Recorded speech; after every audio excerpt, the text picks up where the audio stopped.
Yes, well, good afternoon, everybody. You are watching the Afternoon Agenda, and we need to talk about lockdown kids. The government has refused to confirm that schools will open again in January. And bearing in mind that there are already rumours of a January lockdown, it's looking increasingly likely that they won't. We currently have an army of people being mobilised to help with a booster jab rollout and COVID-related services. But where's the army to help support our children?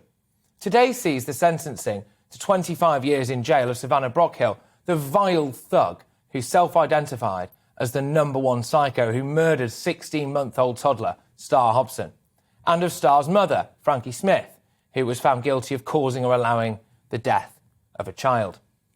It comes just a week after the sentencing of the monsters who abused and killed poor Arthur Labinjo Hughes after another sustained campaign of torture. But these cases, whilst high profile, are just the tip of the iceberg. A new report has identified 223 child deaths during previous lockdowns that may have involved neglect or abuse. It was 35 more than the 188 similar deaths reported to the government's Child Safeguarding Practice Review panel in 2019/20. That's a staggering number of children who, due to COVID, were left trapped inside with their abusers like a living nightmare. I'm not blaming lockdowns for their deaths. The only people ultimately responsible are the warped scumbags who harm children. But when you close schools, you close a safety net. Teachers may see a bruise, they may hear a child talking about it, their child may even go to them personally. Lockdowns also meant that children couldn't play and interact with others, so other parents or their peers won't see anything suspicious. Social workers will be on reduced shifts. It might be tough for them to gain access to people's houses for obvious reasons. But I think we're all sick and tired of child abuse cases being in the news. There'll be an inquiry, there'll be a vigil, there'll be lessons learnt. How many more times do we have to see those all too frequent images of people on streets letting off hundreds of balloons into the sky? I'm sick of it. It's like a candlelit vigil after a terror attack, isn't it? Now, I'm a religious man, don't get me wrong, but I've had enough of these thoughts and prayers.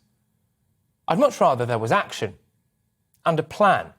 And that's what we're calling for right here, right now on GB News, a plan of action. What is it? What is this government's plan when it comes to caring for vulnerable children if there's another lockdown and school closures? At the moment, the plan just seems to be like it could be shut the schools anyway, trap the kids at home with abusers, but not just abusers, not just abusers. Alcoholism surged during lockdown. In fact, the number of deaths in England from diseases caused by drinking increased by 20% in 2020 compared with 2019.